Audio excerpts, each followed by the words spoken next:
Hello ladies and gentlemen, I am Borderwise and welcome back to another From the Depths subscriber craft review. And it's a double review again because I like doing double reviews. It's quite fun, means we've got two ships to talk about, two people get to have their ships reviewed, and I get to compare and contrast different things, which apparently is something I'm very fond of doing. And today's theme is, I guess you could call them frigates, or maybe corvettes. Things roughly in the 70,000 material price range. And the ships today are the SL... Is it SL? I can't read my own handwriting. Damn it. The SL01 light assault ship by that ginger kid. That is actually his username. That's not just me pointing out that he's a ginger. And the Cuttlefish by Bobbert. No, not Bobbert. Who the hell was it? No, wait, it was Bobbert. Never mind. And so, these ships, the light assault ship was the next thing on the list, and I was kind of thinking to myself, what actually is elsewhere on the list that could possibly be put in the review next to it? And I happened to chance across this. And you might be thinking, like, hang on, these ships look very different. Admittedly, they are in similar price range and similar size. Okay, this thing is named the Trickster. I believe that's because Bobbert. Is it actually friggin' Bobbert? I really don't want to embarrass myself with this by saying the wrong name. Vas you. Where's you? Yep, it is Bobbert. Okay, cool. Hi, Bobbert. So yeah, he had another ship called the Trickster, which he retrofitted into this thing, the Cuttlefish, and it's just shy of 70,000 materials, and the light assault ship is just over 70,000 materials. So they're very close in terms of cost. Also in terms of size, this thing is about less than 100 meters long. This thing is also just less than 100 meters long. So yeah, they're similar size, similar shape, similar price, and you might be, and like, outside looks aside, they do actually have quite a few similarities, which will be touched on later in the review. Like, similar advantages, similar flaws. Bottom line for both of them is that they both have good offense. Well, good offense for their cost, certainly. But their defense is lacking in a few crucial ways. We'll get to that in a while. First things first, the pros and cons. Now, we'll start with the pros of the light assault ship. And so, let's have a look at this thing. It's, for one thing, I think it looks pretty cool. It's perhaps not... I don't know, it's perhaps not the most aesthetically pleasing thing, but you can tell effort's been gone into this thing to kind of make it look pretty sweet. It's got this rather sweet little command thing in here, like enclosed by stained glass. Well, not stained glass, colored glass. It's got a satellite dish on top, and this is a piston, by the way, which is rather clever, because it means that I think it's harder for this thing to get shot off, because it's only the piston itself right here that essentially gets shot. And that's another similarity between these two. Both use pistons in quite cunning ways, and the Cuttlefish also uses spin blocks, but for aesthetic reasons, so it's allowed to be in here. And so, what else? The light assault ship, it's got 6 big guns in 3 turrets. They are all 250mm Hesh shells. So, and this is their setup. Gunpowder casing, base bleeding, inertial fuse. Lots of HE bodies and a squash head. So, reasonably, it's a pretty standard shell these days. Well, I say pretty standard. It's mostly believe that inertial fuses aren't really needed for Hesh shells because they're lousy against shields anyway. Explosive radius isn't that good. And I believe that a base bleeder is only really useful if you have like a lot of gunpowder pieces. So if I do this now, no. In this case, it looks like the base bleeder is needed. So we'll just leave it like that. And can I actually hop on these things? You'd think I'd remember by now to freaking set everything up ahead of time. I do not. I do not. I am only mortal, apparently. And so it's 6 250mm HESH guns, 2 turrets. It's got 2 100mm frag guns, and this is the shell for them. Again, pretty bog standard shell, old reliable. It's what are its stats? Lots of fragments, lots of frag damage. Does a good job. Nothing amazing, but it's pretty good at what it does. So. And like I've already mentioned, the very swish-looking satellite dish on top of a piston. It's got a PID, I believe. What are its PIDs? I think it's got, dang it, the usual full Monty somewhere. By which I mean general PIDs. Yep, so pitch, altitude, roll. I've only recently managed to figure out PIDs for myself, and I have to admit that they are incredibly useful. And not really that hard to set up once you actually know what you're doing. So I might do a tutorial on that at some point, but pretty much only for general PIDs, like the general purpose PIDs, since that's what I know how to work now. So in any case, it's got a lot of, it relies on PIDs quite a lot. It tends to sink without them, because it's mostly made of metal, there's not a lot of, and also quite a bit of heavy armor in here, so yeah, pretty heavy little craft despite its size, so it needs quite a bit of PID support. And what else? It is powered. You'll notice down in the bottom right corner, it has got a lot of battery storage. It's got a fair amount of electric power, and that is because it has a honking big electric steam engine, which I believe is one of the more reliable kinds of steam engine you can make. A big engine right in the middle here. So yeah, and batteries here, there, and everywhere throughout the whole ship. Lots of ammo processors. Where is its ammo, actually? Oh, here it is. So yeah, here's more battery. It even has an RTG or two, just to pick up the pace. And very compact little LAM systems. Didn't know that. Did not know that at all. Well, I kind of guessed, but yeah, it's in there. And yeah, it has a lot of torpedoes underneath. I don't believe this is on a turret. I believe this is just bolted directly onto the underside of the hull. I actually quite like the way the ejectors have been set up. They look as if they're in one continuous line. So it looks kind of like understructure for the ship. I personally would have flipped the gantries like the other way around, so you could clearly see what it is from underneath, but that's just my personal preference. And reasonably good, pretty good torpedoes, but more on them later for the crucial thing they're missing. Those of you who are wide awake and know your torpedoes well can probably already guess what's missing. And what else? It's got, yeah, it has heavy armor around its more important bits, which means it is not incredibly easy to AI dead or blow its ammunition part. See in here, can't see anything. Now you can. So it's got heavy armor around here. It's got heavy armor around the AI, which is the, incidentally, this is the smart way to use heavy armor. I've mentioned before that some people, myself included back in the day, when using heavy armor, there's a special way to treat it and use it. You basically use it when you need a very tough thing in between something important and something coming to kill it, but you don't have a lot of space and you want to build compact. This is what you use. So yeah, that is essentially, this is essentially how to use it. You pack it in nice and tight around your AI components, around your ammo, around anything else that you don't want to touch, anything else, or don't want to be touched. And there's a critical trick to that, which I will explain in a little while. So, that is the light assault ship, the positive points off. Now onto the cuttlefish, or trickster. And how about you get over there, sir? So, the trickster. Should also mention, trickster is reasonably fast, 26 meters per second. The The light assault ship is not quite as fast, so it caps out at around 12. Let me show you what I mean. Over there.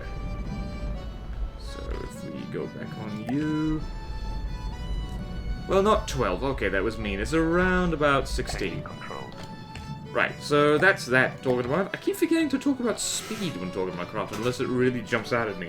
Meh. Okay, other side of the page. Well, the pros for this one is also, I think it looks really cool. It looks quite futuristic. There's, those of you who are Navy buffs know of, like, the US Navy's kind of, I don't know, future-esque stealth ships. And this kind of reminds me of that. Whoops. Oops. Sorry about that. Kind of very futuristic, very simple outline. There's not bits and bobs all over the place. It's a design aesthetic I like. It's what I tend to try and go for myself. I usually miss, but that's okay. And the other thing, I think it looks pretty good. If simple, it also uses PIDs, and same thing, it's got altitude, pitch, and roll, and it also does not float without them, because similar thing, quite compact, not much space, doesn't rely on air pumps, mostly made of metal. And this thing is armed completely with missiles and torpedoes, and you might be looking at this and thinking like, where the hell, what missiles and torpedoes? I don't see any. Well, prepare, you might have seen this in the montage already, but let me show you again how awesome this is. It has pop-out missile turrets. So I believe these things are mounted on spin blocks. And there are pistons in here. This piston, in fact. And they all pop out like that. And there's a torpedo rack that pops out here. And I think this is just the coolest. I haven't experimented with pistons a hell of a lot. But this is one of the reasons that they are such a cool addition to this game. Because you can make stuff like this. Because it means that you can... Well, it means you can... What the hell? Not sure why there's wooden blocks in here. Can replace that later. Anyway, so you can essentially make cool pop-out stuff like that. You can make like hidden weapon systems and all that jazz. It's all really awesome, and I think that's just so cool. And that is, again, this is purely for aesthetic purposes. It doesn't really, this isn't spin block cheese. It's because especially in the combat tests I've done, they get blown off as easily as anything else, really. So. We can turn that all back on, just in case, I don't know, a bulwark comes out of nowhere, in which case we're all dead. And, should mention, this thing has pretty good missiles. So, well, those are torpedoes. Where are the missiles at? I think these are missiles? These are missiles! No, there are more torpedoes. This thing has a lot of torpedoes. Okay, these are the missiles. Okay, so fins at the back, variable thruster, and... Fuel tanks, target and prediction guidance, more fuel, frag warheads set to, well, quite a narrow angle, and they're radar guided. So these things are pretty solid. They're quite similar to the missiles I use pretty much all the time. And what else? This thing, missiles. Also, you might have noticed this thing was going almost 30 meters per second. This is why. It has Deadly Blades. And I know there's a bit of contention in the community about whether internal dedicated heliblades count as cheesy or an exploit. I don't know, because at the very least, like, they take up a lot of space. Like, you can see that he would have probably jammed a lot more blades on here, but they're cut off here, and that's because he's out of room. And arguably you could jam even more on here if you were able and willing. But that's just, I don't know, it does the job. This thing goes pretty fast. Reasonably fast. Alrighty. So, lots of Deadly Blades all through it, so this thing goes pretty quickly. It's got a lot of propellers on the back as well. So, this thing goes quite quickly. Yeah. And what else? You might have noticed there's shields on this thing, and these are, I had a look at these and I was quite surprised. These are very strong shields. Pretty much all of them are Strength 9 and Strength 10. In fact, I'll show you their coverage very quickly. Turning off. And spawn in our friend the Marauder again. Turning off. So you see here, there, and flat all. So it's got shields here, it's got shields there, and pretty much all of these things are very strong. These are extremely strong shields. They're all set to reflect, and they're all strength 10. And where else? Where else? I think there was a strength 9 one around here somewhere. I think this is it, actually. Nope.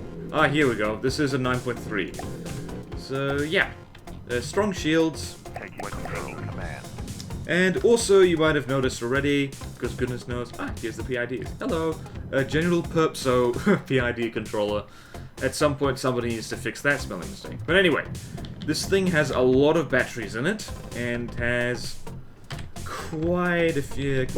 also, electric steam. I think electric steam... This is one of the reasons I chose to compare these two, because they're powered by exactly the same thing. They both have PIDs, and like, yada yada yada. They're also quite honking big. And... yeah, same power source. And where's it? And it has, I believe... Where is it? Here it is. And here we go. So you see here it has a full heavy armor compartment for its AI. And this is full completely. This essential mainframe is surrounded on all sides by heavy armor. And that's important because, for reasons that I will go into later. Hopefully I remember all that stuff. Now! So that's the pros and cons of... Well, no, that just to get back to where I put you. Please, go over here. Thank you. Now, both of these ships share a few flaws. Now, starting over with the S01 again. So, first things first is space efficiency, because these are not huge ships, and so whatever space you have, you need to use as efficiently as possible. Before is space efficient turrets. Turret Tetris is a science in itself, I believe, and at first glance this seems reasonably okay, except it ain't really. There are gaps in here. So you see there's a gap down here, up here. Well, this one isn't so bad, actually. It's just got... This one's pretty content. It has... Oh, that's interesting. It has processing cards inside the turret. I'm not sure if that's a good idea, really. But in any case, you see over there, that turret's quite low. This one in the middle has, well, for one thing, it has its explodey bits above deck. This is the deck line here. It has explodey bits up here. And what are we looking at? So here and there and everywhere, there's just a little gap. You want to try and avoid that if possible. Does this thing also have... Yes, it does. It has a mainframe. Is that... Oh, I thought that was a wireless snooper for a second. So the main thing with this is that the... firstly, there is the odd gap in there, and also, these turrets are not armored. So, I've mentioned this many times before, it's a very good idea to armor your turrets, even with the fix to explosion warping. Like, it's a good idea to, on a turret, actually have it enclosed in metal, like on the inside, because it means you actually save a bit of hull space. I believe right here, yeah, there's an air gap in here that could be filled better. I believe this thing, yeah. It's quite square, so it needs that extra gap. There's a gap over here. So you could really micro-tweak this whole thing to essentially use as much space as efficiently as possible. I keep repeating myself, sorry. I just ate a lot of cheese and potato and I'm a little bit sleepy. Excuses, excuses. So, yeah. With this especially, there's an air gap here and there's, well... Oh, it does have kind of gapped armor. One layer gap, which is, I guess, a reasonable defense against heat and hash, but still not ideal, because you see in the front here, that gap kind of vanishes. So that's reason to just generally armor up your turrets, because it's a very good last-ditch effort, and honestly, like, otherwise, the turrets are prepped quite well, because they're quite short. They're quite short and stocky. So you just drop a layer of armor down here, And yeah, that's pretty good. Hang on. Okay, I'm awake now. So, what's that? Space efficiency, and also while we're on the turrets, you'll notice that there's quite a few... Oh wow, this thing doesn't have enough detection. How'd that happen? That's a bit of an issue. That ginger kid? You might want to work on that. So, these sensors right here are blocked. So, this retroflexion detector is blocked by the radar in front of it, which is blocked by the camera in front of it, which means when this turret aims at a target, this sensor and this sensor are useless. They cannot see it. The telescope can see, but these cannot. And I believe it's the same with every single turret. They're blocked and cannot see. So you might as well get rid of these things entirely because they're not helpful. Maybe even just stick a radar right on top here, because why not? It's up there. So yeah, I've mentioned the unarmored turrets, and see, here's the thing. I am still relatively new to the world of PIDs. This amount of propellers on the underside seems a little bit excessive. I'm not sure about that. You might be better off just sticking... What would you stick in here? I think just making the hull itself more floaty rather than using so many props. Because if I turn off the materials, you'll notice that in the bottom right corner, the material count on this vehicle is going down not super fast, but it's still ticking down quite rapidly. And that's because all these props eat a fair amount of power, and you don't want that. This thing is standing still, running on... It even has an ACB in there, which turns the boiler on the steam engine down when out of combat. Even at, like, I think a 3rd degree burn on the steam engine, it's still eating a lot of money, so I would get rid of a few of these and find some other way to keep it afloat. Like, you could even... There are gaps here, there, and everywhere. I don't believe this has anything yet. Yeah, you could stick an air pump in here, you can stick it here, there, and everywhere. In fact, does this thing have any air pumps? I think it does. Or does it? No, I don't think it does. No, wait, there it is. It's got 2 in the same compartment. That's not ideal. You really only need 1 in each compartment. So you see, this one is not doing anything. This one is. And where's another one? Is that all of them? That might be all of them. Do I see another one? No, here it is.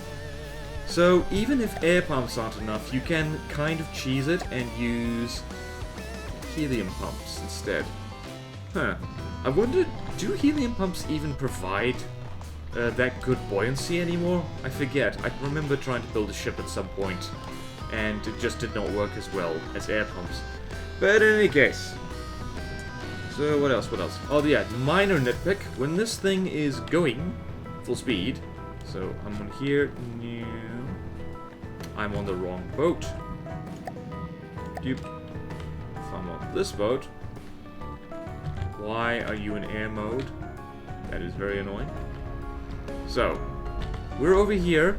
It's freaky how quiet this thing is. These rear props are poking just out of the water, and I believe when you turn, yep, there one pops out almost entirely. That's a very minor nitpick, I should add.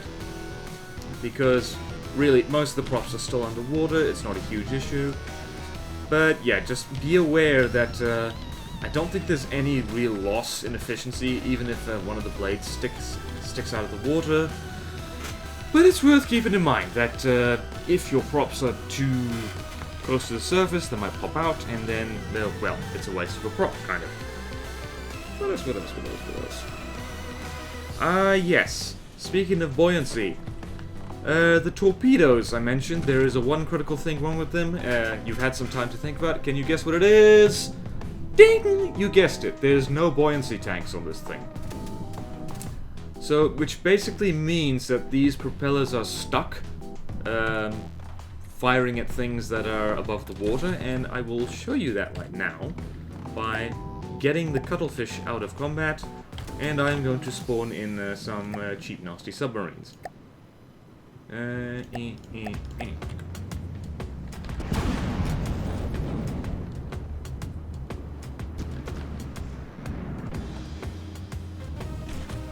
Are these things actually gonna dive? Yes, they are. Okay, so you will notice that the torpedoes are trying to go for that little sub, but they can't really. This is why you need neutral buoyancy tanks, because they kind of they mean that the torpedo stays at whatever height it steers at and doesn't try to float. Also, I believe that the LAM system on this thing... Did I mention that the LAMs on this thing is actually pretty good? I don't think it's been touched yet. I think it... Does it have torpedo decoys? Well, not decoys, interceptors as well. I forgot about that. Huh. Clever girl. And you see here, bang, bang. Also, missile interceptors. I completely forgot about them. Okay, enough of that. Pop. Oh dear. Pop. Oh dear. Oh dear. Oh dear. Alright, so the torpedoes do need a ballast tank in order to effectively hit things that are well underwater, and that is a bit of an issue. These things are kind of cramped for space as it is. Like, I don't know, you could potentially replace one EMP warhead with a buoyancy tank and away you go. Would lower the EMP jolt, but yeah, buoyancy tank, important. What else, what else, what else? Ah, another thing is that you'll notice that when you go onto these guns, there's only 2 shell types on this... excuse me. On this craft. There is a Hesh and a Frag. And that's a problem, because Hesh is an all-round very good shell type, but it does have its weaknesses, and one of that is it's not very good against shields. The explosive damage is too low, even on a shell this large. About 800 explosive and 9 meter radius. That is not going to do anything against properly shielded craft. Yeah. In fact, I kind of think like I'm a little bit embarrassed. I didn't actually test these 2 craft against each other, which is a bit of an oversight on my part, but I really do believe that it would be a giant stalemate, because the assault ship has a really good LAM, so the missiles on the cuttlefish wouldn't do any good. But at the same time, the cuttlefish has very strong shields, which means that the guns on the light assault ship aren't going to do much either. So, I think it'd be a bit of a stalemate, but I'm getting sidetracked. So, over-reliance on Hesh, and Frag does do better against shields, right up until the enemy ship is layering shields effect. Woo! She's going up to 17 meters per second, bless her. That is actually reasonably quick. Okay, dun dun dun dun dun. Over-reliance on Hesh, looking at my crypt notes. And one of the reasons I didn't mention the anti-missile system earlier is because, as awesome as it is to have things on pistons, there is a limit. This whole arrangement right here kind of pops up on this piston. And so it just pops up, and these are... what are they? I believe that's a 360 turret, and this is... yeah, the failsafe isn't connected, by the way. Whoopsies. And these are... what is this, actually? Anti-missile cannon control. Why does it have 3 of them? It really doesn't need 3. But in any case, it's got this little anti-missile turret here, pops up on a spin block. Actually, let me show you what I mean. Let me show you. I'm spawning in the Marauder a lot, actually. Turning off. So you see, see, both of these craft do fun things with pistons. It's quite fun and hilarious. So this thing pops up, but firstly, this is not a good idea. It pops up so it can get shot at more easily, which is possibly why the shield is right here. And also just because for the cost and space used to have these 4 little interceptor missiles, you could easily jam something like 1, 2, 3, 4, 5... how do you do that? Alright, you could jam 1, 2, 3, 4... you could jam 12 of those little things in there, just if you raise it up a little inside this little compartment, and just set it to fire with an ACB when missiles get too close. That would be, honestly, work a lot better. Wouldn't look as cool, but there comes a point where you have to say, like, okay, is this cool thing reducing the effectiveness of my craft? So, as fun as that little anti-missile system is, bye-bye missile system, see you later. you could easily jam something cheaper and more effective and efficient into this little space while still using exactly the same missile. And so yeah. Oh yeah, so I mentioned that this thing had heavy armor enclosed ammo. Why did I do that? So let's go find that ammo compartment. It is... where is it? Yeah, here it is. It's kind of in the front of the ship, right next to a turret, and as I said before, this is the clever way to use heavy armor. It's enclosing very delicate or very volatile bits of the ship, so firstly they don't get destroyed, and also in this case, so they don't destroy anything else, because these ammo block explosions are not strong enough to punch through even like heavy armor single blocks like this. So yeah, that is good thing, that is quite clever. However, when you do this, you need to make sure that the heavy armor box completely encloses the thing you're trying to protect with it, because as I mentioned quite a few times before, explosions are a bugger in this game.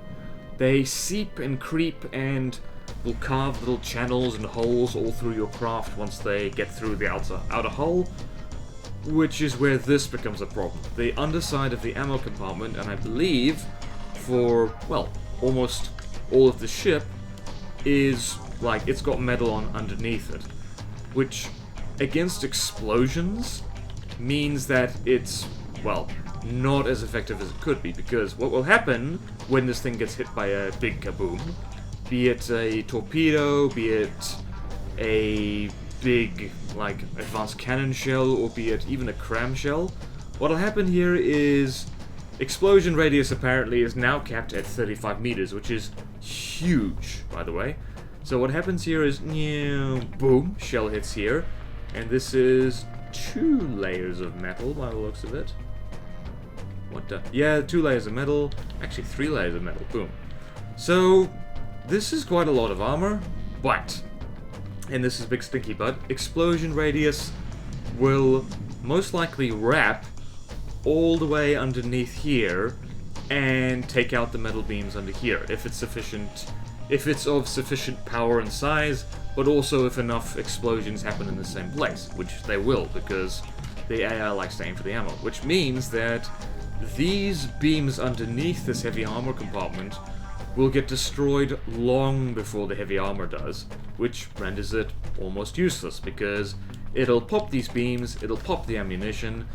The ammunition is far enough away from each other so they won't set each other off, but really, it'll just shred the underside and that'll be it. And that goes for basically every bit of this ship that has heavy armor protections. Like here you have an AI component, except, again, it's got only metal underneath it, which means big explosions or repeated ones will just kind of carve out a channel through the hull underneath and past this heavy armor, which is a bit of an issue. Which means this is possibly the main thing that kind of dooms craft that use heavy armor, is because if you leave even a single gap, a tiny 1 meter square gap in the kind of box of heavy armor, explosions will find that box and they will seep through and they will destroy whatever's in it. Which is why in a lot of faction ships that use heavy armor, you'll notice they usually have a complete box surrounding it. So what you do is you'll just essentially replace these beams here with heavy armor, and same for the ammo compartment, and you should be okay. It should be a much harder nut to crack, because then it means that they'll have to get through these heavy armor pieces in order to actually touch these at all. That's a long-winded way of saying is make sure your box doesn't have holes in it. Okay, so where were we? Where were we? Heavy armor compartment, not fully enclosed. This is also, it's quite a compact little ship. Oh god, so I've been talking for 40 minutes already. Whoosh.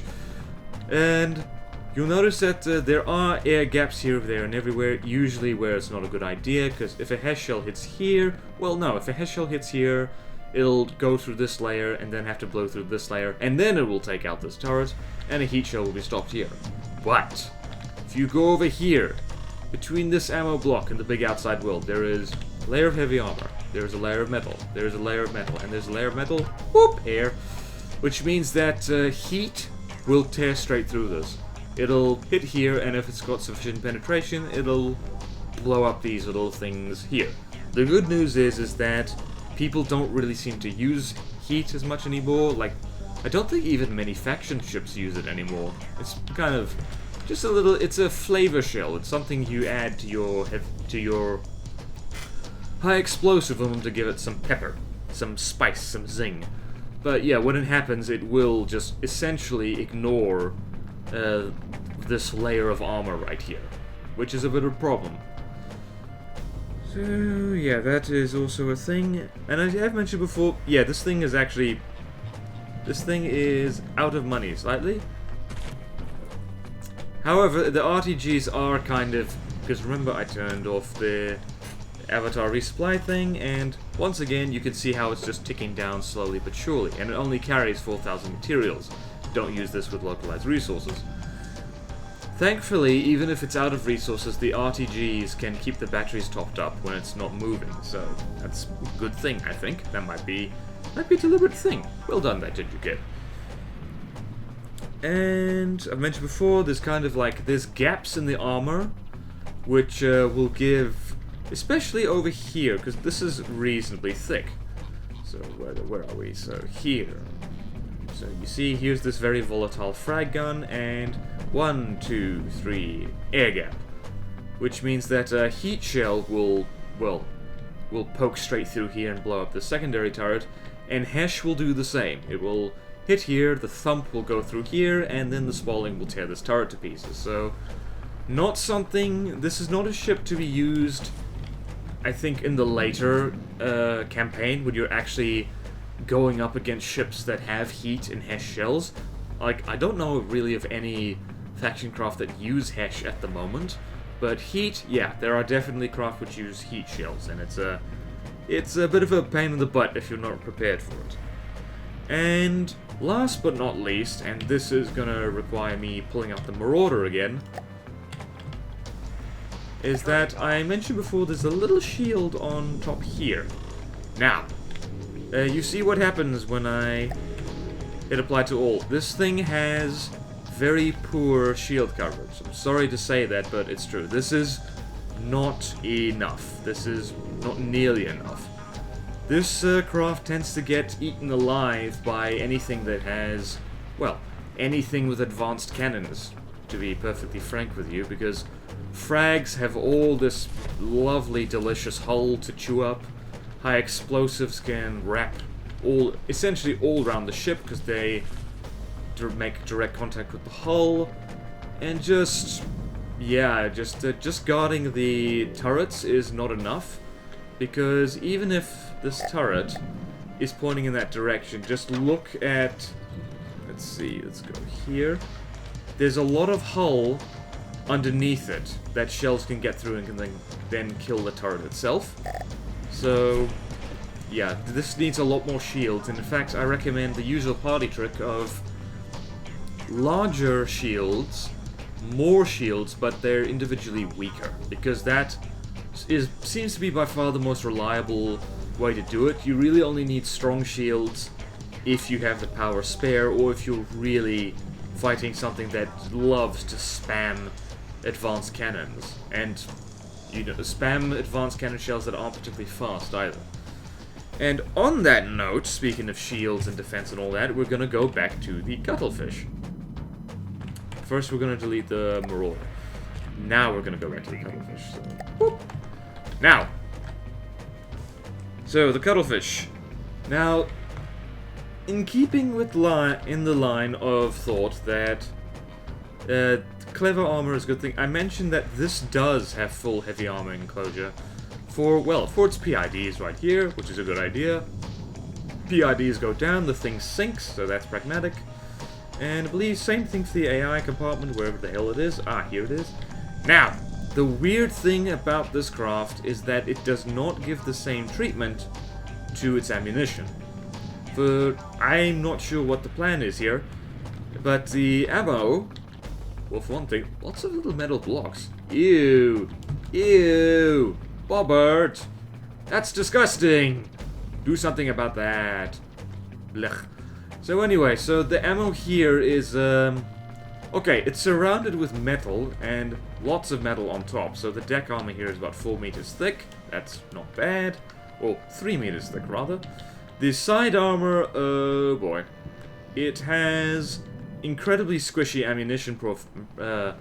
ammunition processes between the outside world and that.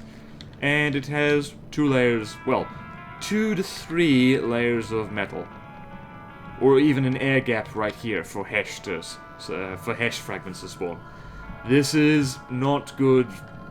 I do not think this is very good armoring, especially with the single blocks in here.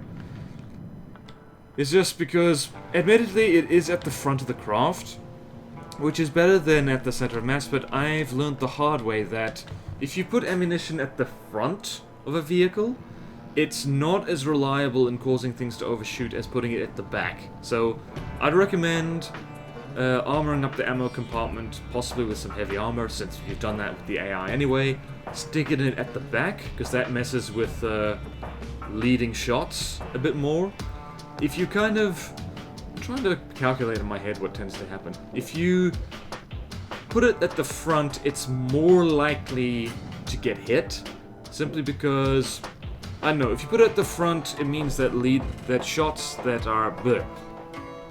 The things leading their shots tend to land them a little bit more, because they don't need to aim ahead as far. And it also means that when you turn, and remember most craft turn from the back... Let's see, because if we go forward... So we're going forward at a reasonably good lick. We're aiming for the front. Even if it turns, there. I don't know, somebody can probably explain a lot better than I can, but usually ammo in the front, not as surefire as ammo in the back. And... What the hell? Why did I write AI compartment instead of ammo? Clearly, I need more sleep and or coffee.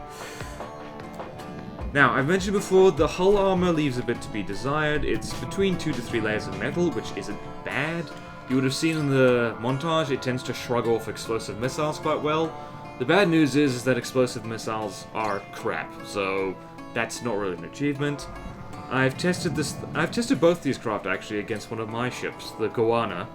And the Goanna doesn't win any prizes for firepower, its guns fire too slow, but even it can tear straight through this and get straight into the juicy, yummy stuff.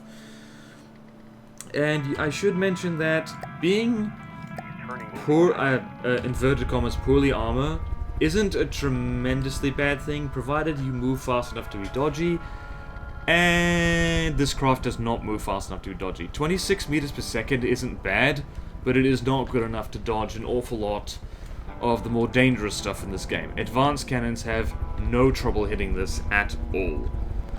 And so, speaking of being hit, the pop-up compartments that tend to show up here are quite fragile because it's just, well, it's essentially missile part components and pistons and just delicate stuff. They pop out where they get shredded by...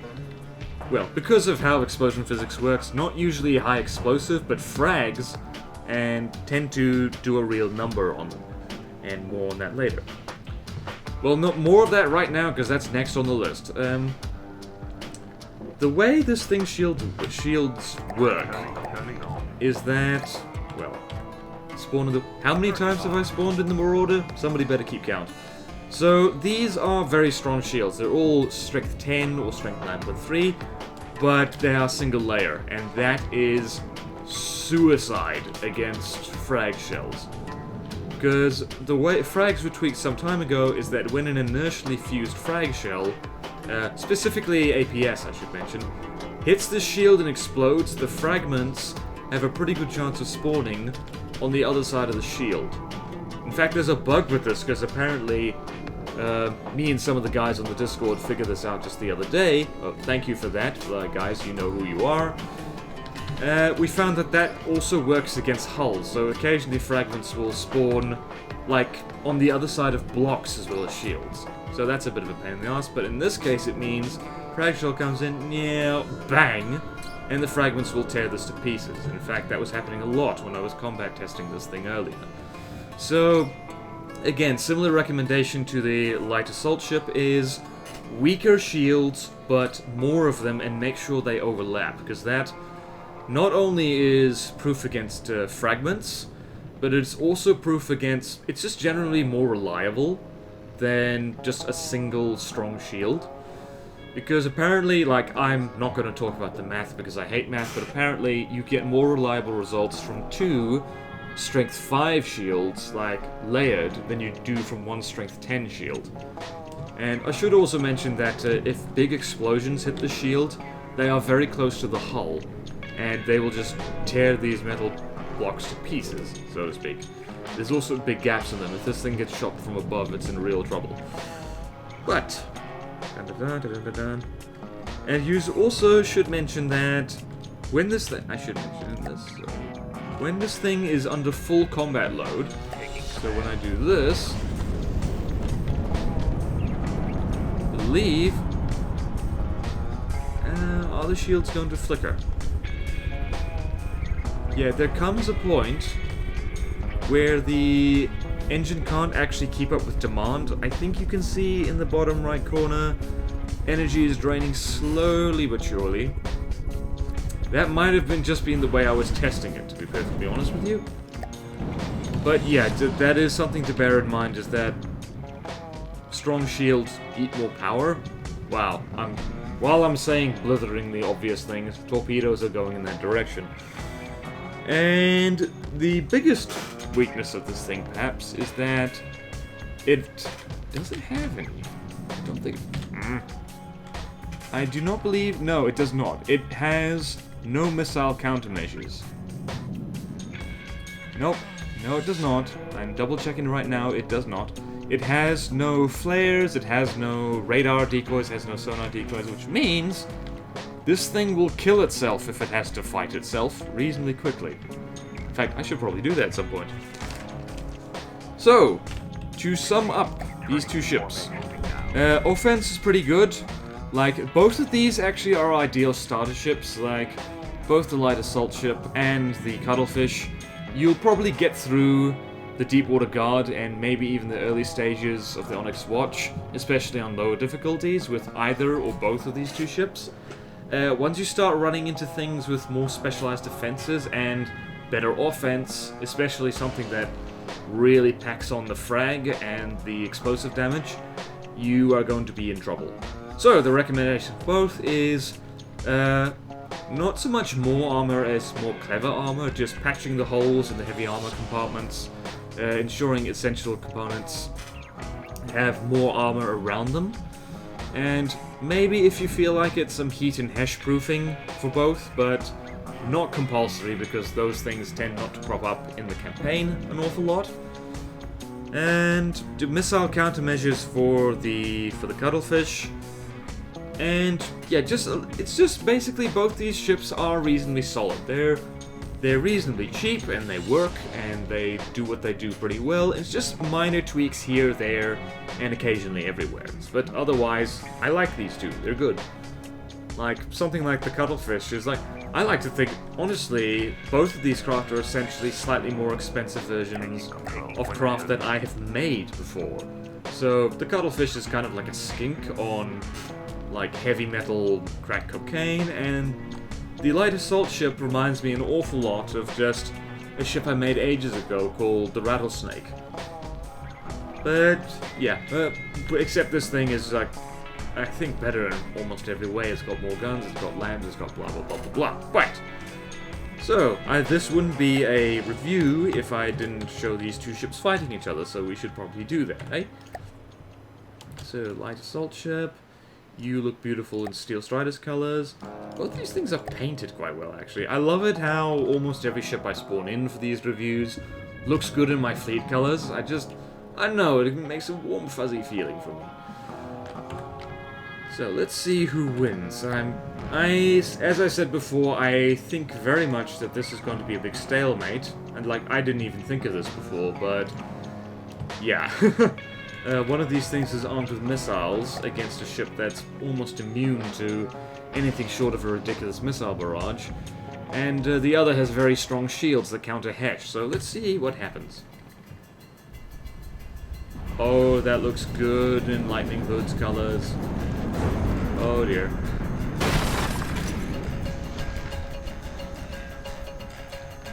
Whoa, we should turn those off. Am I... Ah! Get off! You can see those missiles are not getting anywhere near. Oh, I forgot about the torpedoes. Yep, I forgot about the torpedoes. The cuttlefish might be in trouble if it can't outrun those.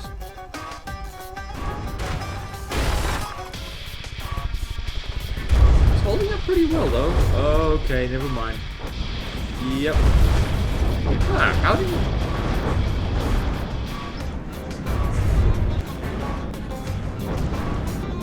Oh wow, it is actually... What the... Oh my god, it is actually outrunning them. I should mention as well, the cuttlefish goes a long way away. The cuttlefish is winning. Interesting. What the hell happened? Oh dear, I think I know what happened. Oh, yes? Oh, wait. What? Did it just shoot itself? What happened to you? Oh, I think it did. Oh, dear. Oh, no, the lack of shields is really biting it in the arse. I thought this would be a stalemate, I guess not.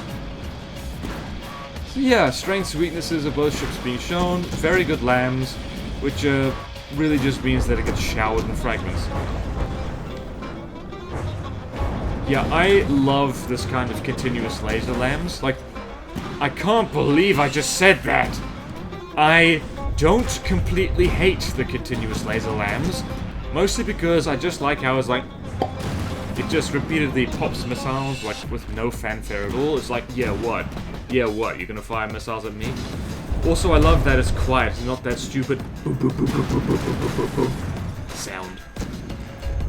So yeah, this thing... quite missile-proof. If we go over look at the cuttlefish, how's the cuttlefish doing? Grand. Okay, this is where the stalemate cuts in, because both of their steam engines are warmed up, the lambs is at full tilt, and the shields are up. And I think both of these... I think it's just going to be a matter of who runs out of materials first. Oh dear. Oh dear. I think, yeah, the good ship is going to run out of materials quite quickly. And see, this is why I don't like steam engines. They literally eat money.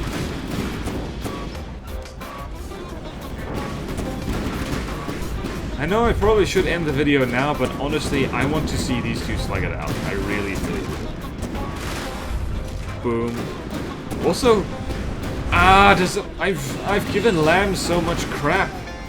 But, yeah, I love watching a little continuous lambs work, simply because it's like pop, pop, pop, pop, pop, pop missiles. Also, it's not as effective as crams. So, yeah, the cram gunner in me isn't offended by that.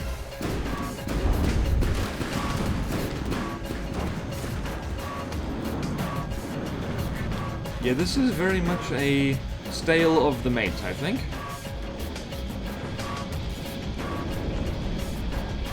I might need to eat my words a little bit on where the... Oh, no. No, I don't. Okay, that sounded painful.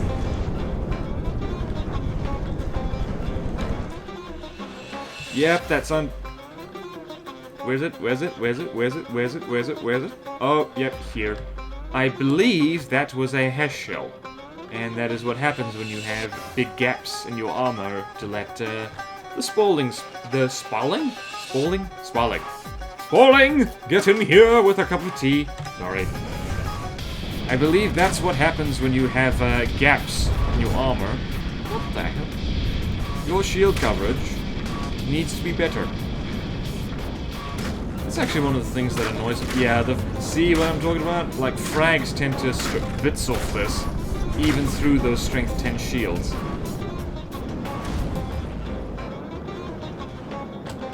Not out of money yet? No, because it keeps blowing bits off the trickster / cuttlefish. and getting the money straight back. And then it's got, I believe it has an enormous energy reserve. Yep, it's not gonna run out of material completely just yet. There it goes. Yeah, this fight, oh no, the Trickster took a very bad hit. You know what, I think I'm gonna leave this fight here. I'm going to see which one of these wins in the end, but yeah, you won't, because I've been barking on for about an hour now. My goodness, my throat hurts. I need a cup of tea or something. So anyway, thank you all so much for watching. Thank you to that Ginger Kid and Bobbert for submitting your ships. I enjoyed testing and reviewing both of them. If you want to see more videos like this, please like, comment, subscribe. And I will see you next time in From the Depths Subscriber Craft Review. Farewell!